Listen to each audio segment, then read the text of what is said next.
Muito bem, meus queridos, a paz do Senhor. Levi aqui para deixar aqui o subsídio do livro de apoio da lição de número 13, que vai estar sendo estudada no próximo domingo, no dia 25 de dezembro de 2022. Devido ao Natal, pode haver algumas mudanças nas congregações. Alguns lugares pode ser que altere esse dia para deixar os irmãos em liberdade no dia do Natal, para se ir passar uns momentos mais com a família, né? Mas no entanto estamos aqui para deixar aqui o subsídio do livro de apoio. Essa que é a última lição desse trimestre. Nós estamos estudando o assunto dentro do tema do livro de Ezequiel. Para você que às vezes não tem acompanhado ou está entrando agora aqui pela primeira vez, esse é o assunto que nós estamos estudando nesse quarto trimestre. Essa é a lição bíblica adulto, quarto trimestre, que traz o título A Justiça Divina, a preparação do povo de Deus para os últimos dias no livro de Ezequiel. E nós já estudamos 12 lições e vamos dar aqui lembrarmos aqui o que nós estudamos nesse trimestre. Na lição 1 nós estudamos o tema Ezequiel, o Atalaia de Deus. E na lição de número 2, nós estudamos bem o fim. Na lição de número 3, nós estudamos as abominações do templo. Na lição de número 4, nós estudamos quando se vai a glória de Deus.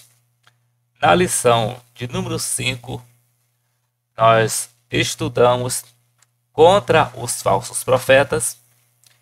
Também na lição de número 6, nós estudamos a justiça de Deus. Na lição de número 7, nós estudamos a responsabilidade individual. Na lição de número 8, nós estudamos o bom pastor e os pastores infiéis. E na lição de número 9, nós estudamos Gog e Magog, um dia de juízo.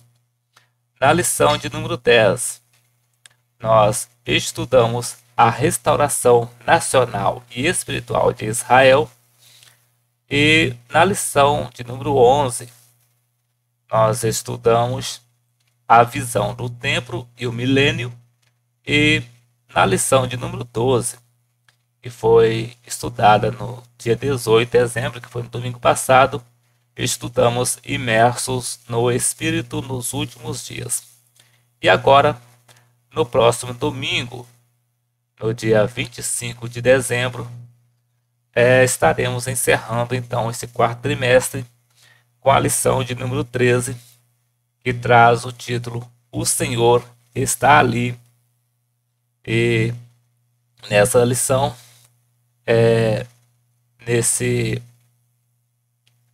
nessa lição desse último trimestre, né, que é a lição de número 13, estaremos aprendendo sobre os aspectos da Jerusalém no milênio. E o textuário nos diz assim: não se fará mal nem dano algum em todo o monte da minha santidade, porque a terra se encherá do conhecimento do Senhor, como as águas cobrem o mar. Isaías capítulo 11, versículo 9. A verdade prática nos diz assim: o Deus de Abraão, de Isaque e de Jacó governa soberanamente o seu povo. Ele está no meio do seu povo. A leitura bíblica em classe está registrada no livro de Ezequiel, capítulo 48, os versos inclusos de número 30 ao versículo 35, que nos diz: E estas são as saídas da cidade desde a banda do norte, 4.500 medidas. E as portas da cidade serão conforme os nomes das tribos de Israel. 3 portas para o norte, a porta de Ruben, uma, a porta de Judá, outra, a porta de Levi, outra. Da banda do oriente, 4.500 medidas e 3 portas, a saber, a porta de José, uma, a porta de Benjamim, outra, a porta de Dan, outra. Da banda do sul, 4.500 medidas e 3 portas. A porta de Simeão, uma, a porta de Issacar, outra, a porta de Zebulon, outra. Da banda do ocidente, 4.500 medidas e as suas 3 portas. A porta de Gade, uma, a porta de Asser, outra, a porta de Naphtali, outra. 18.000 medidas em redor, e o nome da cidade desde aquele dia será: O Senhor está ali. E os hinos sugeridos da harpa cristã para essa lição de número 13, que traz o título O Senhor está ali, é os hinos 38, 380 e 432. Caso você ainda não conheça algum desses louvores, é só você ir ao YouTube e pesquisar por hinos sugeridos, lição 13, O Senhor está ali, que você vai encontrar todos esses 3 louvores na sequência. Dando sequência aqui, o comentário e a introdução nos diz assim: vimos na primeira lição do trimestre que o livro de Ezequiel antecipa a tradição apocalíptica nas Escrituras. O livro de Ezequiel começa com a visão da glória de Javé e conclui com a descrição da glória de Deus na Jerusalém glorificada. Não é possível compreender o livro de Apocalipse sem os oráculos de Ezequiel. Encontramos abundantes dados cruzados nesses 2 livros, e ambos são revelações sobre o fim dos tempos. A presente lição encerra o trimestre estudando os aspectos da Jerusalém do milênio. E a palavra-chave é Senhor. E no primeiro tópico traz o título Sobre a cidade. Primeiro subtópico, e estas são as saídas da cidade. No segundo subtópico, formato da cidade. No terceiro subtópico, as 12 portas. No quarto subtópico, origem do formato e das portas. No segundo tópico, sobre o nome das 12 tribos. No primeiro subtópico, as 12 tribos de Israel. No segundo subtópico, critério da ordem dos nomes.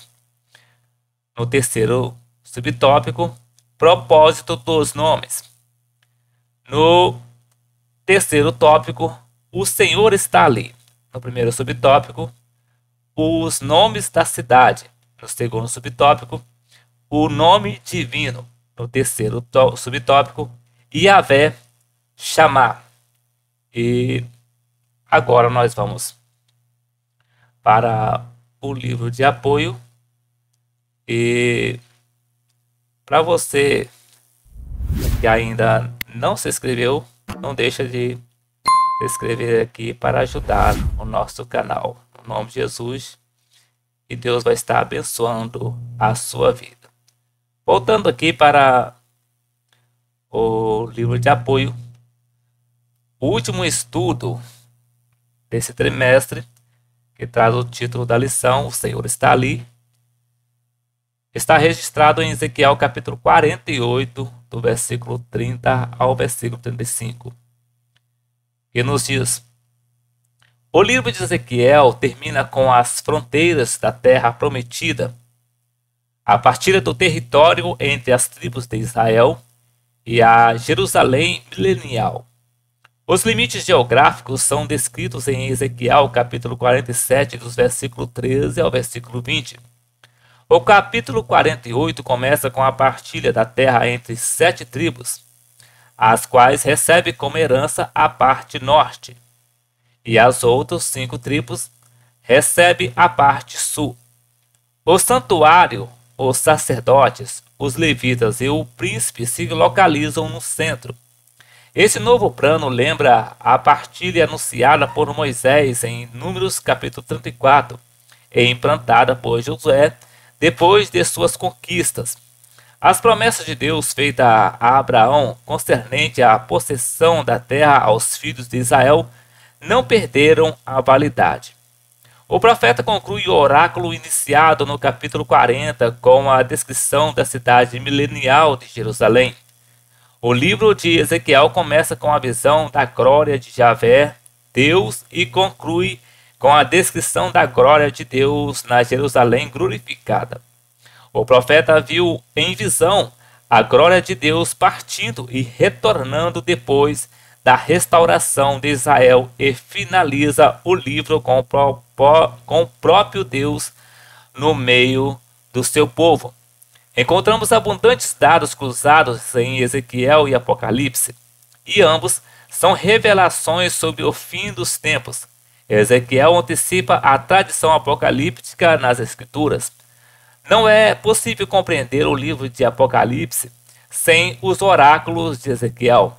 O nome, o Senhor está ali, se explica porque no milênio toda a terra se converterá no lugar santíssimo do tabernáculo e do templo de Salomão. Ezequiel capítulo 48, versículo 30 a 35.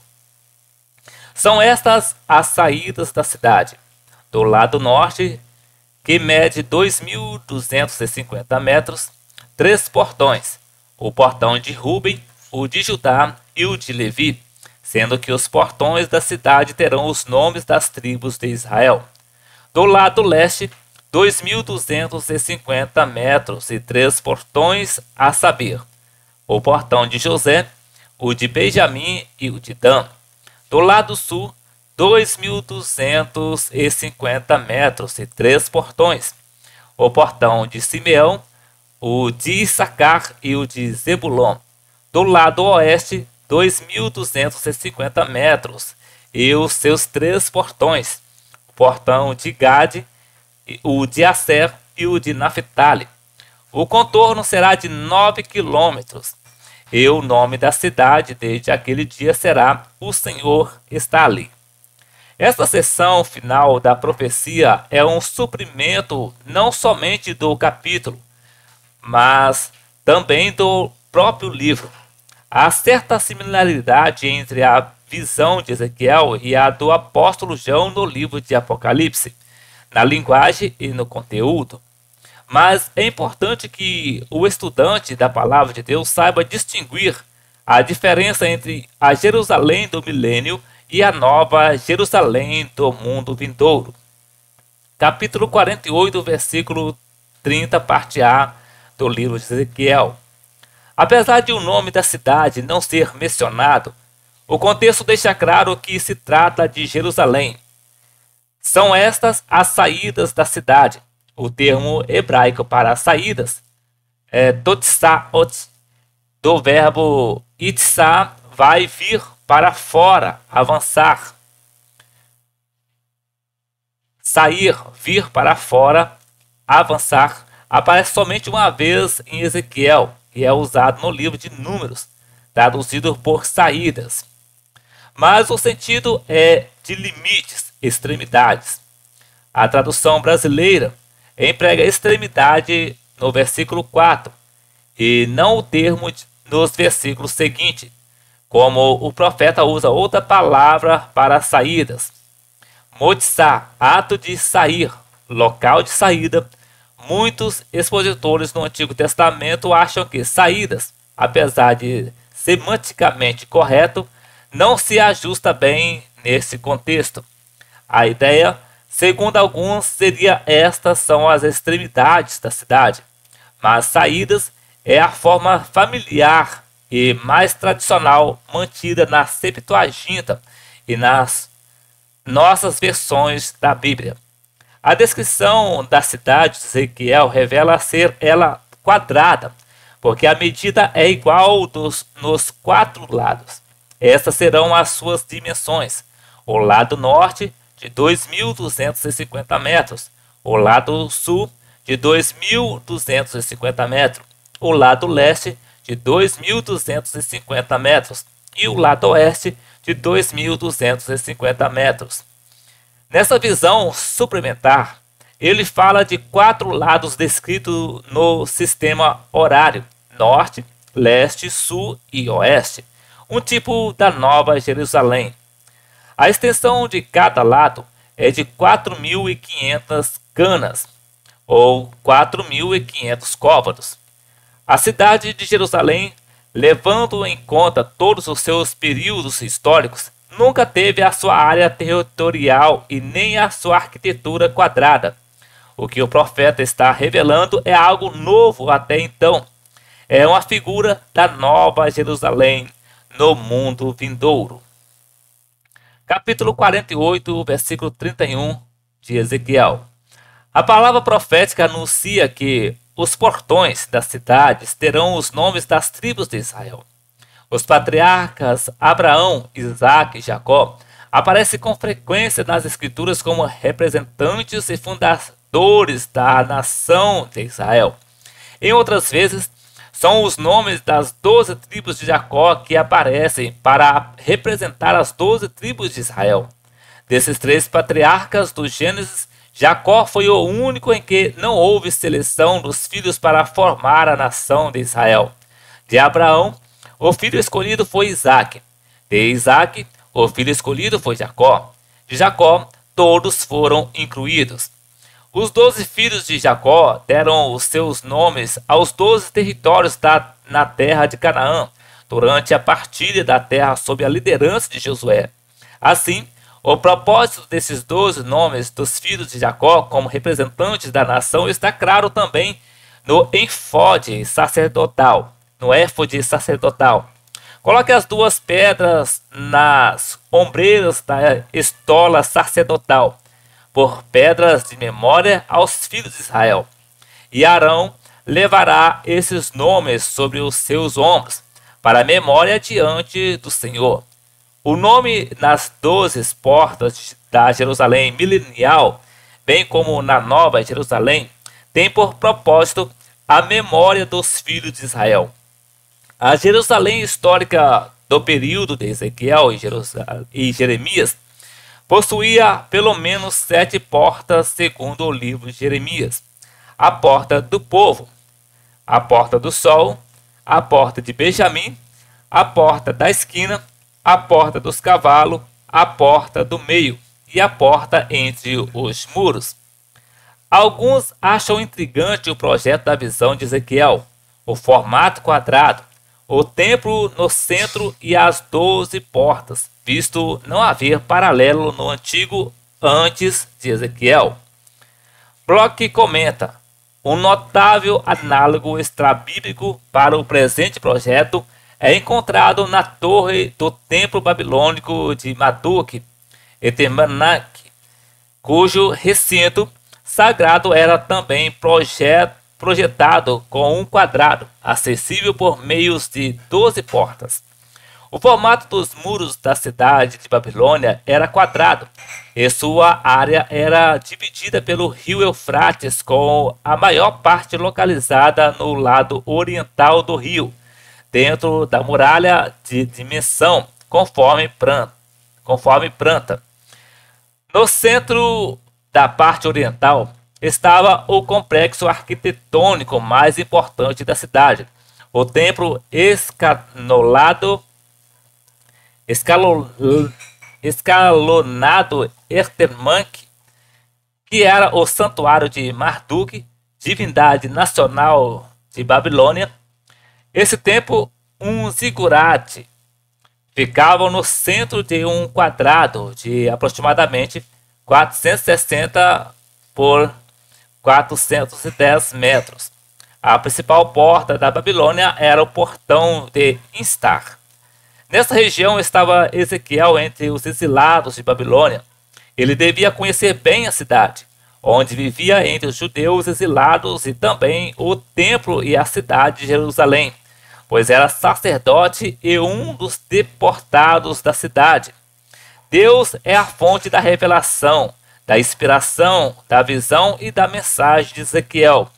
Os oráculos foram entregues ao profeta, seja por imagem ou som, isto é, visão ou palavras, tudo veio de Javé. Apesar de ser literal, a descrição da cidade é uma figura da Nova Jerusalém, cujo arquiteto e construtor é o próprio Deus. Capítulo 40, versículos 30, parte B, ao versículo 34, do livro de Ezequiel. Qual o critério para a ordem dos nomes das tribos de Israel? Essa é a pergunta de milhões de dólares. A extensão do lado norte mede 2.250 metros. Nele estão 3 portões: o portão de Ruben, o de Judá e o de Levi, nome dos 3 filhos que Jacó teve com Leia. A extensão do lado leste é a mesma do lado norte e traz os 3 portões, a saber, o portão de José, o de Benjamim e o de Dan. José e Benjamim são filhos de Jacó com Raquel, mas Dan é filho de Jacó com uma serva de Raquel, Bila. A medida da extensão do lado sul é a mesma, e os portões são também 3. O portão de Simeão, o de Issacar e o de Zebulon. Estes, os 3 últimos filhos de Jacó teve com Leia. Do lado oeste estão os portões de Gade, o de Asser e o de Naphtali. Gade e Asser são filhos de Jacó com a serva de Leia, Zilpa, sendo que Naphtali é o filho de Bila, serva de Raquel. Pelo relato do nascimento dos filhos, parece que o critério das mães deles é a melhor explicação da ordem dos nomes, mas ainda não é algo conclusivo, uma vez que o nome de Dan, filho de uma concubina, ao lado dos filhos de Leia, José e Benjamim, quebra esse raciocínio. Há cerca de 20 listas dos filhos de Jacó e das respectivas tribos de Israel no Antigo Testamento, mas não existe nenhum padrão. Por exemplo, a lista com os 4 primeiros nomes, Ruben, Simeão, Levi e Judá, seguem a ordem de nascimento. Outras listas divergem a partir do 5º nome. O nome de Levi não aparece nas listas de número. Os nomes de José, Manassés e Efraim às vezes aparecem juntos. Outras vezes, José não aparece, mas é apresentado pelos seus 2 filhos, como também Efraim, separado de José e Manassés. Gênesis capítulo 35, versículo 22 a 27. Primeiro, Ruben. Segundo, Simeão. Terceiro, Levi. Quarto, Judá. Quinto, Issacar. Sexto, Zebulon. Sétimo, José. Oitavo, Benjamim. Nono, Dan. Décimo, Naphtali. 11º, Gade. 12º, Asser. Gênesis capítulo 46, versículo 8 a 27. Primeiro, Ruben. Segundo, Simeão. Terceiro, Levi. Quarto, Judá. Quinto, Issacar. Sexto, Zebulon. Sétimo, Gade. Oitavo, Asser. Nono, José. 10º, Benjamim. 11º, Dan. 12º, Naphtali. Gênesis capítulo 49. Primeiro, Ruben. Segundo, Simeão. Terceiro, Levi. Quarto, Judá. Quinto, Zebulon. Sexto, Issacar. Sétimo, Dan. Oitavo, Gade. Nono, Asser. 10º, Naphtali. 11º, José. 12º, Benjamim. Êxodo capítulo 1, versículo de 1 a 6. Primeiro, Ruben. Segundo, Simeão. Terceiro, Levi. Quarto, Judá. Quinto, Issacar. Sexto, Zebulon. Sétimo, Benjamim. Oitavo, Dan. Nono, Naphtali. 10º, Gade. 11º, Asser. 12º, José. Números capítulo 1, versículo 5 a 17. Primeiro, Rubem. Segundo, Simeão. Terceiro, Judá. Quarto, Issacar. Quinto, Zebulon. Sexto, Efraim. Sétimo, José ou Manassés. Oitavo, Benjamim. Nono, Dan. Décimo, Asser. 11º, Gade. 12º, Naphtali. Números capítulo 13, versículo 4 a 16. Primeiro, Rubem. Segundo, Simeão. Terceiro, Judá. Quarto, Issacar. Quinto, Efraim. Sexto, Benjamim. Sétimo, Zebulon. Oitavo, José ou Manassés. Nono, Dan. Décimo, Asser. 11º, Naphtali. 12º, Gade. Veja nas duas últimas listas de Números capítulo 1, versículo 5 a 17 e Números capítulo 13, versículo 4 a 16. O nome de José junto a um dos seus filhos. Os levitas não estão na lista de Números capítulo 1, versículo 5 a 17, pois se trata de um alistamento para a guerra, nem na lista de Números capítulo 13, versículo 4 a 16, que fala dos líderes apresentando cada tribo de Israel quando foram enviados como espias na terra de Canaã. A única lista dessas tribos no Novo Testamento está no livro de Apocalipse. Eram 144 mil de todas as tribos dos filhos de Israel. Da tribo de Judá foram marcados com selo 12 mil. Da tribo de Rubem, 12 mil. Da tribo de Gade, 12 mil. Da tribo de Asser, 12 mil. Da tribo de Naphtali, 12 mil. Da tribo de Manassés, 12 mil. Da tribo de Simeão, 12 mil. Da tribo de Levi, 12 mil. Da tribo de Issacar, 12 mil. Da tribo de Zebulon, 12 mil. Da tribo de José, 12 mil. Da tribo de Benjamim foram marcados com selo 12 mil, conforme registra Apocalipse capítulo 7, versículo 4 a 8. É notória nessa listagem das 12 tribos de Israel a ausência de dois nomes, Efraim e Dan. Efraim está representando em José, permanecendo Manassés, isto é, perfeitamente compreensível. Para esse trio, José, Manassés e Efraim, às vezes no Antigo Testamento aparecem esses arranjos. Compare a lista de Números capítulo 1, versículo 5 a 17, com Números capítulo 3, versículo 4 a 16. A ausência de Dan é justificada desde o segundo século por Irineu de Leão, falecido em 202 d.C., quando menciona uma interpretação rabínica anterior ao aparecimento de Cristo, declarando que o anticristo seria procedente da tribo de Dan. Isto é dito com base em Gênesis capítulo 49, versículo 16 e 17, onde se diz que Dan julgará Israel, mas como serpente trairá o povo, e em Jeremias capítulo 8, versículo 16 e 17. Biali comenta: outros sugerem que Dan é omitido por causa da tradição judaica, que espera que o anticristo venha dessa tribo. Essa interpretação está documentada em Irineu contra heresias.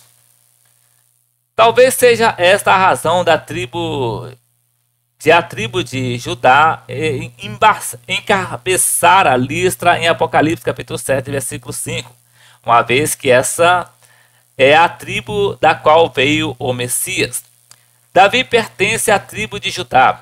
A lista de Ezequiel é completa e se refere aos territórios dessas tribos no milênio, ao passo que a de Apocalipse se refere a um grupo de 144 mil de todas as tribos dos filhos de Israel, na grande tribulação, antes do milênio.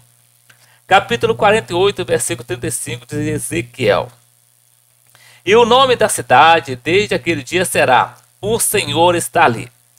Este é o novo nome da cidade de Jerusalém depois de sua purificação e restauração espiritual, sem deixar lembrança da idolatria prostituição e violência. Assim foi quando a glória de Deus encheu o tabernáculo e Moisés o consagrou. E isso se repetiu quando o rei Salomão inaugurou o templo em Jerusalém. No milênio, essa glória se estenderá por sobre toda a terra. Santo, santo, santo é o Senhor dos exércitos. Toda a terra está cheia da sua glória. Segundo Ezequiel, Jerusalém é o centro da terra, a cidade mais importante. Afinal, nela está a habitação de Deus. Nelas fomos reconciliados com Deus pela morte de Jesus, e o seu retorno será para ela. É uma cidade sem paralelo na história. O primeiro nome da cidade de Jerusalém é Salém, que significa paz. Desde os dias do patriarca Abraão, apesar de toda essa glória, ela foi também palco de cruentas guerras, de derramamento de sangue, violência, injustiça social, prostituição, idolatria e apostasia generalizada, o que levou Javé a castigar seus moradores e reduzi-la a ruínas e desolações ao longo dos séculos. Ela foi chamada também de Jebus, que esteve sob o domínio dos jebuseus e só foi conquistada por Davi após alguns séculos da conquista de Canaã, ficando assim conhecida por Cidade de Davi. Ela é também designada de Sião de Ariel. Jerusalém é o nome mais conhecido e significa cidade de paz. Mas Deus preservou os remanescentes para neles cumprir a sua promessa, fazendo jus ao nome original, paz, Salém. Esse nome, contudo, não aparece no suprimento da profecia de Ezequiel. A cidade é identificada pelas características ali apresentadas, e nem no milênio é mencionado em Apocalipse. Ela é caracterizada em Apocalipse como Arraial dos Santos, a cidade amada. Toda a terra será o santuário de Deus, e nisto ele será reconhecido como Yahvé Shammah, Javé Samá, isto é, o Senhor está ali. As bênçãos anunciadas nas profecias de Ezequiel não se restringem apenas ao povo judeu. Elas são extensivas a toda a terra. Há 3 diferentes palavras hebraicas no Antigo Testamento para Deus: El, Eloá e Elohim. A Septuaginta emprega o termo grego Theos, Deus, para esses 3 vocábulos. Eles aparecem como nome pessoal do Deus de Israel e também como apelativo quando se referem aos deuses nas nações, razão pela qual costumamos empregar a expressão nomes genéricos, mas o Antigo Testamento emprega outros nomes para identificar o Deus Javé de Israel. São eles: Elion, Altíssimo, Shaddai, Todo-Poderoso, e Adonai, Senhor. Javé é o nome pessoal do Deus de Israel e é escrito pelas 4 consoantes hebraicas. Yahvé. O tetragrama, segundo ainda a enciclopédia judaica, a pronúncia do tetragrama nunca se perdeu.